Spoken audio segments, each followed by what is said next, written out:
Fakultas Ilmu Pendidikan, mahasiswa dari Universitas Negeri Padang. Nah, pada kali ini kita akan masuk kepada mata kuliah Komunikasi Organisasi. Kita akan membahas mengenai batasan dan fungsi komunikasi nonverbal. Hari ini kita coba tarik satu topik yang dulu pernah kita satukan dengan komunikasi atau topik yang lain. Kita membahas komunikasi nonverbal dan verbal. Dan untuk nonverbal, kita coba telah sebagian saja. Dan untuk topik hari ini benar-benar kita kaji lebih jauh secara umum tentang bagaimana komunikasi nonverbal dalam sebuah pengembangan komunikasi di sebuah organisasi. Jadi hari ini kita akan berbicara mengenai bagaimana batasan atau definisi dari komunikasi nonverbal. Bagaimana kemudian kita bisa melihat perbedaan antara komunikasi verbal dan nonverbal, sehingga pada akhirnya bisa menjelaskan berbagai jenis atau fungsi yang kita anggap masuk dalam kategori komunikasi nonverbal. Karena ingat, kadang-kadang tanpa kita rasakan, verbal itu melekat dengan sendirinya dalam proses komunikasi verbal, dan dia cenderung hampir tidak bisa dipisahkan dalam proses pelaksanaan. Jadi tidak bisa dipilih bahwa saya akan berkomunikasi secara verbal saja atau berkomunikasi secara nonverbal saja. Itu adalah dua yang menjadi satu kesatuan utuh, tetapi untuk nonverbal pada satu waktu kita memang bisa membuatnya menjadi parsial. Ini akan kita ketahui nanti dalam konteks jenis dan juga fungsi-fungsi dari komunikasi nonverbal, sehingga ada kecenderungan buat saudara bisa kenal, bisa merasakan perbedaan yang jelas di antara kedua komunikasi ini. Dan khusus untuk minggu ini, kita membahas tentang komunikasi nonverbal dalam sebuah organisasi. Saya cuma berharap Anda bisa memahami memainkan peran komunikasi nonverbal pada setiap bagian proses komunikasi yang terjadi, apakah dalam keseharian ataupun dalam proses komunikasi formal dan informal yang ada di sebuah lembaga atau perusahaan ataupun organisasi. Ada beberapa batasan dalam komunikasi nonverbal. Yang pertama, selalu berada dalam konteks. Jadi tanpa kita minta, tanpa kita sadari, ketika kita berbicara soal besar, maka tangan akan langsung bentuk. Bukan besar kecuali kita memang ingin memainkan fungsi untuk merubah paradigma atau mengganti maksud, sehingga membohongimu sesuatu. Tapi secara umum, yang namanya komunikasi nonverbal selalu berada dalam konteks, tidak mengikuti alur panjang, pendek, besar, atau kecil. Jadi dia akan ngikutin bahagia maka muka yang berbinar, mata yang berbinar. Sedih akan muncul dengan rasa yang sedih. Tanpa senyuman, itu akan mudah dipahami, dan perilaku nonverbal adalah perilaku non-normal karena bagaimanapun nonverbal itu muncul dengan sendirinya karena dia adalah bagian dari komunikasi. Verbal pakai batasan komunikasi nonverbal, dan itu sudah kita bahas. Yang pertama, selalu berada dalam konteks dan benar, tidak bisa dipungkiri. Yang kedua, perilaku nonverbal adalah perilaku normal. Ya, normal karena memang begitu terus tanpa diminta, tanpa disadari. Ketika verbal terjadi, maka nonverbal ngikutin. Yang ketiga, tindakan nonverbal berinteraksi saling isi rasa marah diikutin dengan tutur kata yang kasar. Jadi nyatu dengan verbal terintegrasi secara utuh. Suara yang keras, ekspresi wajah yang tegang, gerak tubuh emosional. Jadi ketika marah, ketika orang menyampaikan kemarahannya dalam bahasa verbal, semua ekspresi yang muncul sebagai nonverbal ini ngikutin. Rasa marah diikutin dengan tutur kata yang kasar, suara yang keras, ekspresi wajah yang tegang, gerakan tubuh emosional, dan lebih daripada itu, kadang-kadang tatapan mata yang tajam seperti ingin melakukan sesuatu yang buruk. Jadi, tindakan nonverbal terintegrasi itu yang ketiga, batasan komunikasi nonverbal. Yang keempat apa? Yang keempat, pesan komunikasi nonverbal itu bermakna rangkap. Jadi banyak makna yang bisa dimunculkan, nanti kita akan bisa lihat dari fungsi-fungsinya dan fungsi-fungsi komunikasi nonverbal. Tapi yang jelas adalah pesan yang disampaikan dalam komunikasi nonverbal bisa bermakna rangkap, maka waspadalah. Yang kelima, perilaku nonverbal selalu dikomunikasikan. Ingat, perilaku nonverbal selalu dikomunikasikan. Artinya apa? Dia diterima, diinterpretasikan, dan biasanya diberikan umpan balik. Yang keenam, komunikasi nonverbal berada dalam satu aturan, yaitu tergantung pada nilai dan norma masyarakat. Yang ketujuh, komunikasi nonverbal sangat menentukan pasti karena alat ukur sebenarnya kebenaran itu ada di nonverbal. Yang kedelapan, perilaku nonverbal sangat sangat terpercaya dan bisa dipercaya. Karena ada dua alasan, pesan verbal yang lebih mudah dimanipulasi dan perilaku nonverbal seringkali muncul secara tidak sengaja. Sehingga apa? Lebih mudah untuk ditangkap dan dipercayai maknanya oleh komunikan atau si lawan bicara ataupun orang lain. Teman-teman mahasiswa, kita lihat jenis-jenisnya sekarang. Apa saja yang termasuk dalam jenis-jenis komunikasi nonverbal? Secara umum saja kita coba analisis 5. Yang pertama adalah bentuknya komunikasi tubuh. Yang kedua kita sebut sebagai komunikasi ruang. Yang ketiga adalah diam. Diam sendiri adalah komunikasi nonverbal. Karena makna diam itu banyak arti. Nanti kita coba akan ulas.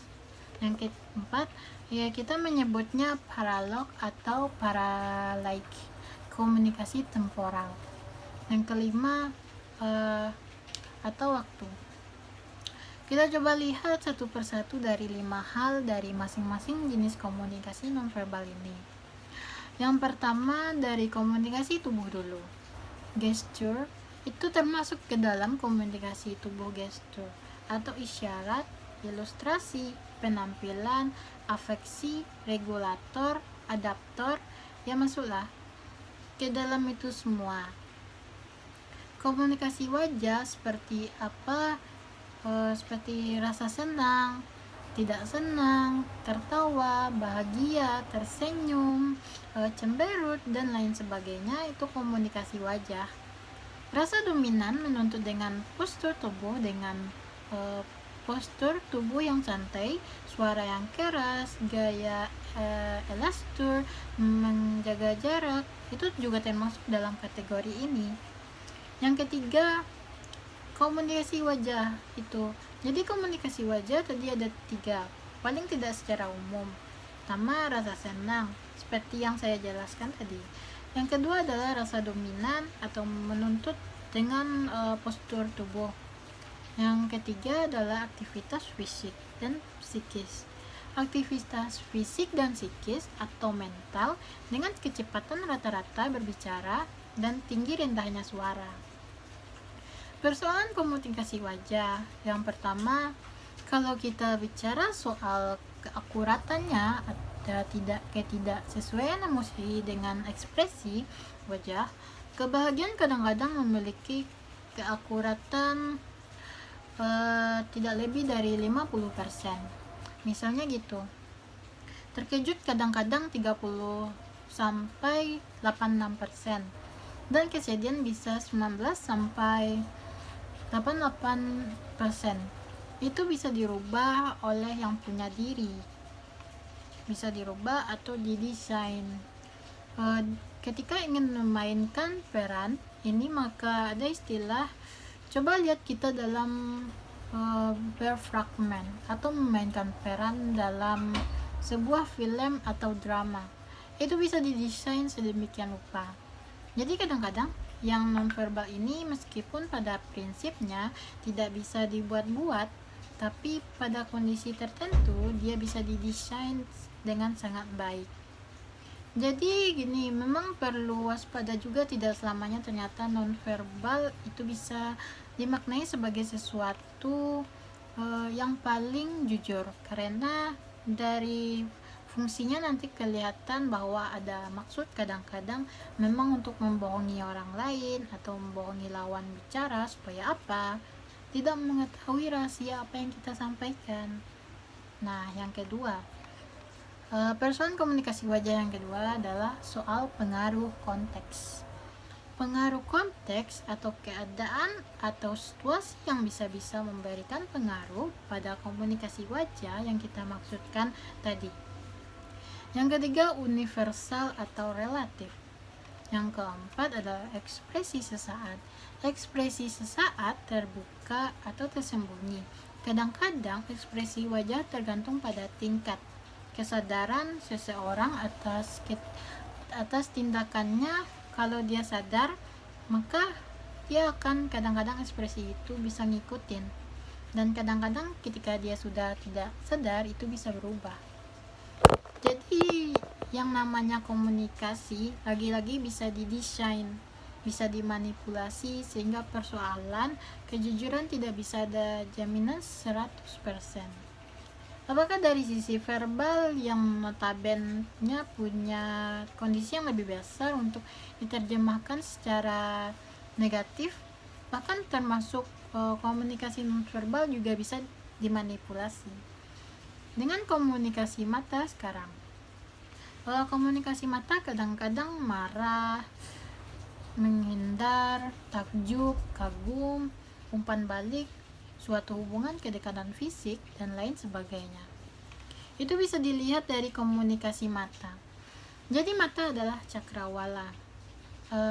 Dunia mata adalah jendela dunia, semua bisa dirasakan dan dipastikan lewat mata.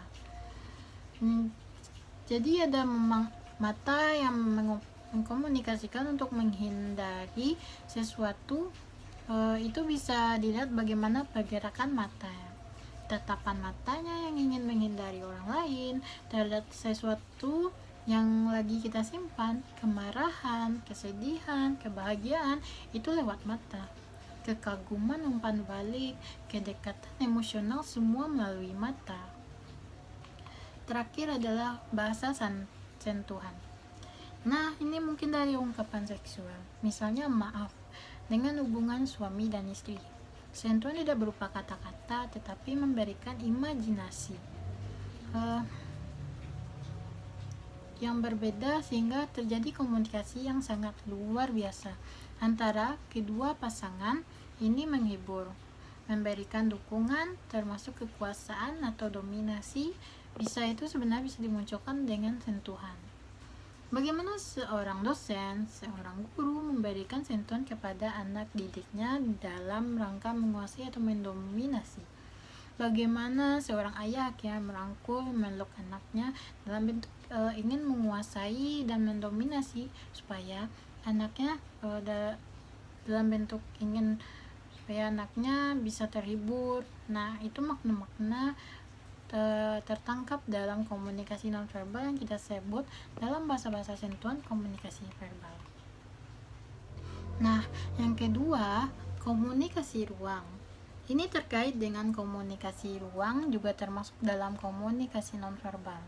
Ruang berarti kaitannya dengan jarak. Teritorialnya barangkali kita bisa lihat seperti ruang belajar, kamar, tempat tidur, ruang bermain, tempat duduk di sekolah maupun di kampus yang tidak boleh disentuh oleh orang lain dan sebagainya. Estetika atau warna menciptakan ruang agar punya arti dan juga keindahan. Jadi yang masuk dalam kategori ruang itu ya jarak. Yang kedua adalah teritorial seperti ruang belajar. Yang ketiga estetika atau warna. Jadi ini perlu dipahami, maksud dari komunikasi ruang ini adalah salah satu bentuk dari komunikasi nonverbal. Jadi ruang dimagnet dalam 3 bentuk komunikasi jarak, dari teritorial, dan estetika. Dan jarak intim, kalau kita bicara soal jarak-jarak itu paling tidak terbagi menjadi 4. Yang pertama, jarak intim. Berarti karena meningkatnya hubungan psikologis atau sudah dalam fase sentuhan, misalnya kedekatan emosional antara seorang ayah dan anak, seorang ibu dengan anak, antara anak dan orang tua, antara guru dengan murid, dan itu jaraknya intim antara pasangan dengan pasangan. Jadi kalau memang harus dihitung secara kalkulasi meteran, itu sekitar paling banyak itu 45 cm, sebegitu dekat, karena hubungan emosional yang sangat dekat bisa juga jaraknya ketika sampai harus melakukan sentuhan atau merangkul dan squeeze. Jadi semakin orang intim, semakin mengindikasikan ruang dalam konteks jarak. Itu menjadi sangat dekat dan maksimal 45 cm jaraknya. Jadi hubungan-hubungan ketika Anda berbicara itu dekat sekali. Yang kedua, jarak personal. Ini batas umum, batas pribadi seseorang yang tidak bisa disentuh oleh orang lain ya. Perkiraannya sekitar 75 sampai 1 meter. 75 cm sampai 1 atau 1,5 meter. Itu jarak-jarak personal, sehingga kita bisa ngerasain ketika berkomunikasi dengan orang yang notabene tidak punya hubungan, hanya sekedar say hi, say hello, atau orang yang baru dikenal, atau secara umum teman, tapi teman yang tidak mesra. Jadi kalau bicara soal jarak ini mengindikasikan, sebenarnya kita bisa menyimpulkan artinya orang yang lagi berkomunikasi menyampaikan pesanan verbalnya bahwa mereka punya kedekatan emosional yang berbeda. Jadi ketika kita ngelihat jaraknya segitu, kita bisa menyimpulkan kayaknya ada hubungan. Ini pasti orang ini pasti dekat. Ini pasti teman dekat, ini pasti teman tapi mesra, atau ini ketika bicara ini ayahnya bukan ya? Kenapa? Ada satu kondisi dari komunikasi ruang tadi yang disebut sebagai komunikasi jarak. Jarak yang dihitung secara matematis mengekspresikan itu kepada orang lain. Jadi ada jarak intim, namanya ya jaraknya fase sentuhan, bisa melakukan fase sentuhan sekitar 45 cm. Jadi ketika bicara dekat sekali, kemudian dia bisa merangkul atau melakukan sentuhan, dan biasanya hubungan emosionalnya sangat dekat. Yang ketiga, jarak sosial. Jarak sosial berarti sangat amat umum, berarti dengan orang-orang yang mungkin tidak dikenal atau baru saja dikenal dalam hubungan sosial interpersonal. Nah, itu jaraknya sekitar 2 meter sampai 360 cm lagi gitu. Kemudian jarak publik. Kalau jarak publik, banyak orang sangat-sangat besar untuk melakukan sentuhan. Ini itu pasti hubungannya sangat jauh, tidak saling kenal dan tidak saling tahu satu sama lain, apalagi memang ya dihadapi publik, tempat umum, banyak lah jaraknya, biasanya 450 bisa sampai meteran lah. Dari kekuatan terhadap ini mengindikasikan bahwa hubungan jarak mengindikasikan hubungan kedekatan emosional, dan itu yang dimunculkan dalam perspektif komunikasi kepada orang lain. Makanya begitu gampang kadang-kadang kita menyimpulkan ketika melihat seseorang bicara dengan orang lain, atau satu wanita dengan satu pria yang tiba-tiba dekat sekali ketika komunikasi. Itu kita bisa merasakan ada sesuatu yang spesial antara mereka. Tapi harus dibuktikan dulu tingkat spesialnya bagaimana, karena tadi baru kita berhubungan dengan konteks sejarah yang mengindikasikan tingkat keintiman. Sekarang apalagi yang termasuk dalam kategori komunikasi nonverbal? Segala sesuatu yang selama ini kita anggap tidak penting atau terabaikan, itu adalah salah satu kondisi atau dalam konteks yang menjadi struktur kuat dalam komunikasi nonverbal, yaitu diam. Jadi ketika kita diam dalam satu proses komunikasi yang terjadi antara kita dengan orang lain, atau kan kita dengan sekelompok orang, ternyata dia memainkan fungsi yang tidak sedikit dalam komunikasi nonverbal. Artinya apa? Dia bisa mengekspresikan ke kita, menginformasikan kepada kita, kepada orang lain, kalau kita lagi memberikan kesempatan otak untuk berpikir. Diam juga bisa memberikan makna menyakitkan. Kita bisa lihat dalam berbagai macam film atau drama.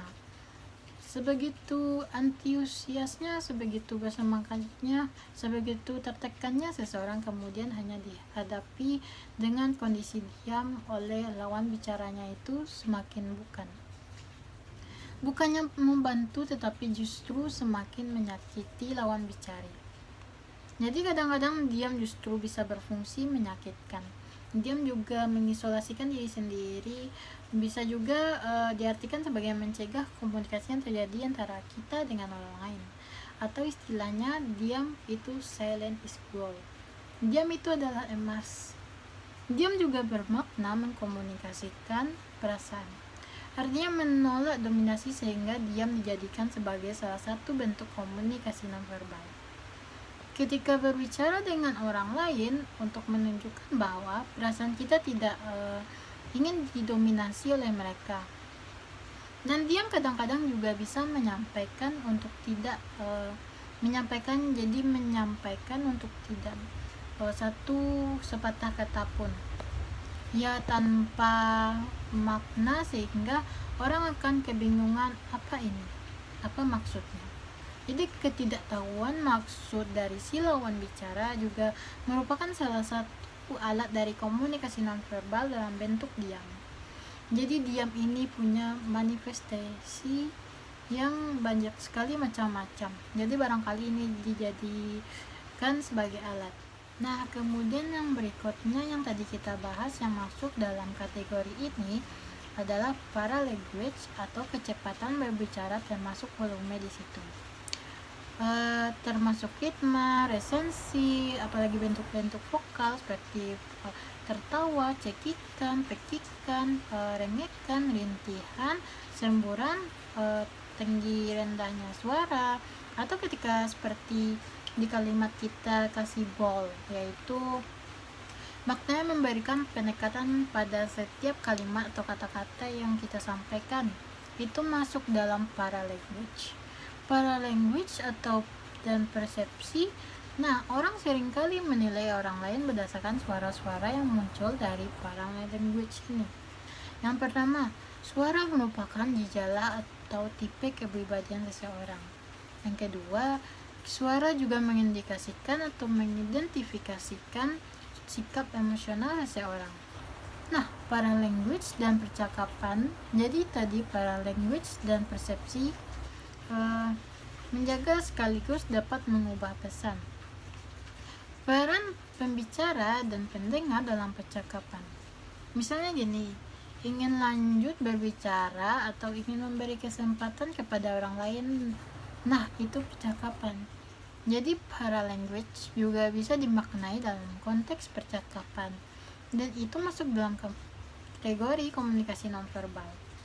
Jadi sampai ke sini kita semakin memahami banyak sekali bagian per bagian hal-hal yang masuk dalam kategori nonverbal, bahkan cenderung lebih banyak kategori nonverbal dibandingkan komunikasi verbal, sehingga bisa disimpulkan bahwa belajar atau mempelajari ritme yang muncul dalam komunikasi nonverbal akan memberikan kekuatan bagi seseorang public speaker ketika ingin berbicara atau berkomunikasi dengan orang lain. Ternyata masih ada lagi bagian dari komunikasi nonverbal, yaitu bahasa komunikasinya temporal atau waktu, atau penggunaan waktu, komunikasi temporal, atau ternyata adalah bagian dari komunikasi nonverbal.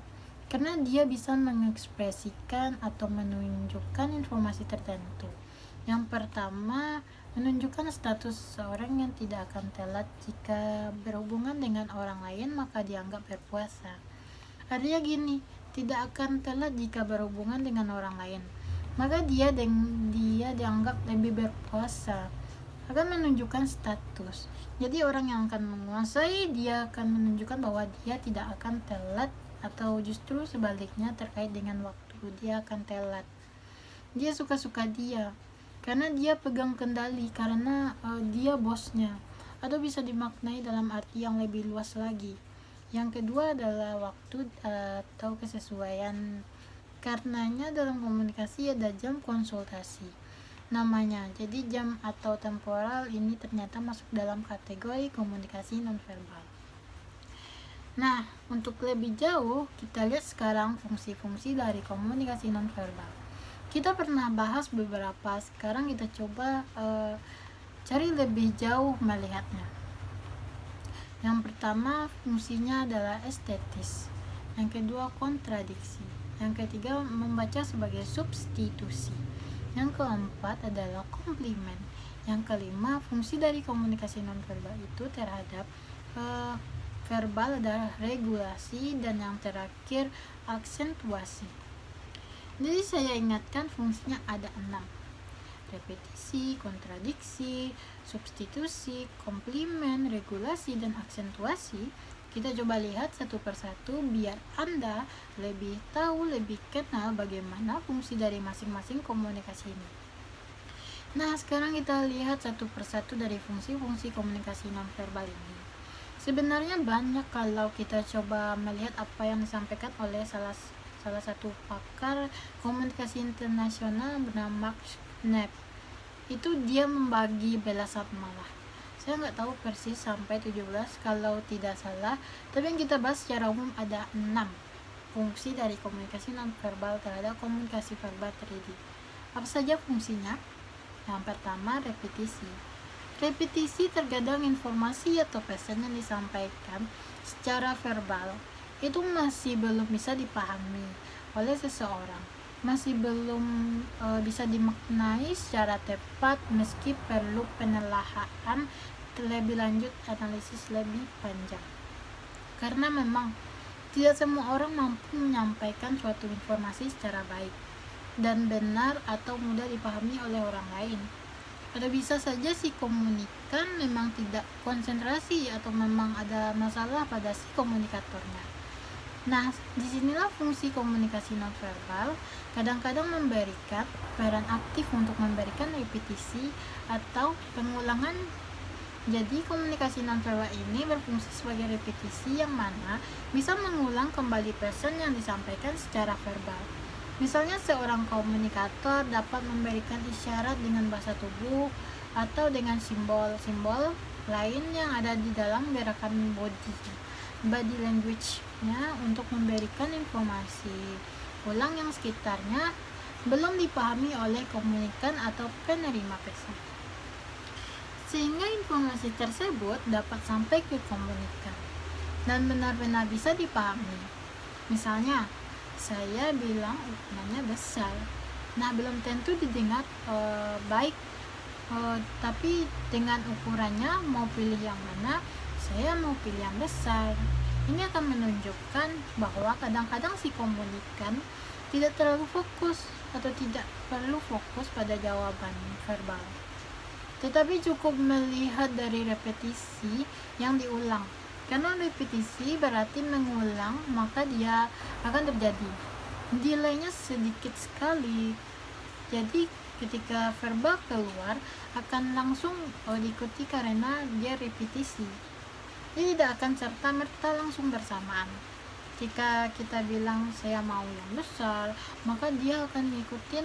Nah, itu repetisi namanya. Nah, repetisi mengulang pesan apa? Informasi apa yang disampaikan dalam kalimat yang cukup panjang, tapi dalam satu gerakan. Sehingga makna repetisi dari nonverbal jauh lebih komunikatif, lebih efektif dibandingkan verbalnya. Nah, itu fungsinya sebagai repetisi. Yang kedua, fungsi substitusi.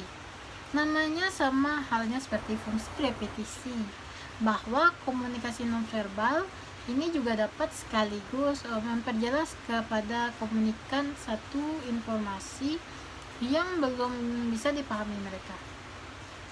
Nah, di sini komunikasi nonverbal berfungsi sebagai penjelas, substitusi dengan cara menggantikan dengan bahasa isyarat atau simbol-simbol lainnya. Jadi bisa dikatakan bahwa komunikasi nonverbal dengan menggantikan lambang-lambang dari informasi verbal yang belum bisa dipahami oleh lawan bicara atau mereka yang kita sebut sebagai komunikan sebagai komunikan. Yang ketiga, kontradiksi, berarti berlawanan. Nonverbal dimaknai untuk memberikan makna yang berbeda dibandingkan dengan komunikasi verbal. Yang muncul ada satu kondisi, memang keadaan di mana kita ingin memaksakan. Kita sebagai komunikator ingin membuat fungsi kontradiksi di mana pesan dalam komunikasi nonverbal ini memberikan perlawanan atau kebalikan dari komunikasi verbal. Meaning dari komunikasi verbal, sehingga bisa jadi informasi nonverbal bisa menggantikan makna dengan makna yang lain inverbal. Apakah ingin menjaga kerahasiaan menyatakan kesedihan, saya bersedih, tapi si wajah jadi ikut tertawa. Kenapa? Saya hanya ingin menyampaikan kepada seorang biar yang lain tidak tahu bahwa saya lagi bersedih, karena kalau bersedih itu muka mimik penuh dengan tekanan matanya terlalu dalam, kemudian mengeluarkan air mata dan sebagainya. Tapi sekarang kita berikan senyuman sehingga orang lain tidak bisa menangkap makna yang kita sampaikan. Fungsi yang keempat adalah komplimen. Komplimen merupakan salah satu fungsi komunikasi nonverbal yang tugasnya adalah pelengkap. Namanya juga komplimen, sebagai pelengkap makna dari informasi verbal. Misalnya komunikator dalam memberikan informasi verbal mengalami kekurangan atau kendala-kendala yang kurang dalam satu pesan, sehingga menjadi tidak efektif. Dengan begitu, disinilah peran serta si komunikator dalam memainkan fungsi nonverbal. Fungsi komunikasi nonverbal dapat melengkapi makna dari pesan verbal yang disampaikan tadi itu sebenarnya biasa kita lakukan. Baik, sepertinya sekarang kita harus cabut dari sini. Oke, sip. Itu melengkapi, nampaknya adalah komplimen sebagai pelengkap. Apakah Anda siap? Karena kadang-kadang sesuatu yang disampaikan dalam bahasa verbal belum tentu juga dipahami, apalagi dihambat oleh situasi atau keadaan tertentu yang mungkin jaraknya lebih jauh, cukup jauh, hubungannya terlalu besar, sehingga intensitas panca indera pendengaran untuk menangkap pesan verbal itu tadi menjadi terhalang. Maka pelengkap inilah yang dimanfaatkan oleh komunikator dalam memainkan peran komunikasi nonverbal dengan seseorang. Yang kelima adalah aksentuasi. Aksentuasi ini memiliki fungsi dalam proses komunikasi. Jadi sebenarnya juga sangat luar biasa. Fungsi ini memiliki tugas sebagai penegas dari pesan verbal yang disampaikan oleh si komunikator kepada si komunikan. Atau bisa dibilang satu hal yang garis bawahi dalam 1-4 ketika komunikator menyampaikan pesan, biasanya kurang bisa menyampaikan, menegaskan titik-titik itu sendiri, sehingga memerlukan komunikasi nonverbal untuk menegaskan apa yang menjadi titik-titik utama dari pesan tersebut. Jadi gerakan yang saya berikan ini misalnya adalah tekanan suara, ketika bagaimanapun cenderung itu akan aksentuasi namanya, dan pergerakan itu yang menjadi penyempurna dari makna, penegas dari makna pesan verbal yang tadi sampaikan kepada lawan bicara atau komunikan tadi. Nah, sekarang kita masuk yang terakhir, yaitu regulasi atau perilaku verbal. Regulasi perilaku verbal bahwa komunikasi nonverbal dapat melibatkan tubuh, dapat melibatkan isyarat yang bisa meregulasi perilaku atau pesan verbal yang kita sampaikan. Contohnya gini, Anda adalah seorang panitia lomba pidato, ada peserta yang terus berbicara sampai melewati batasnya. sementara batasnya ini sudah habis. Nah, Anda bisa menghentikannya cukup dengan menggunakan 5 jari, atau syarat lainnya menunjukkan stop. Nah, itulah kenapa bahwa komunikasi nonverbal memiliki fungsi regulasi atau aturan perilaku verbal. Apa yang tidak bisa disampaikan oleh komunikasi verbal kan tidak mungkin pada saat kita menyampaikan informasi tadi kepada peserta, waktu Anda sudah habis, yang enggak secara etika, moral, merusak konsentrasi. Mereka sebagai peserta dan etika moralnya juga kita tidak punya hak sebenarnya untuk merusak konsentrasi orang lain ataupun merusak suasana. Maka cukup kita ambil 5 jari sehingga yang lain tidak terganggu. Yang dia tahu, dia mencoba mempercepat kondisinya, intensitasnya, dan selesai itu dari 16 dari sekian belas. Nah, sekian dari saya materi ini. Mudah-mudahan Anda bisa memahami dalam topik pembelajaran kita kali ini tentang bagaimana sebenarnya fungsi dari peran dari komunikasi nonverbal itu. Saya Salma Kaidia Putri pamit. Assalamualaikum warahmatullahi wabarakatuh. Sampai jumpa.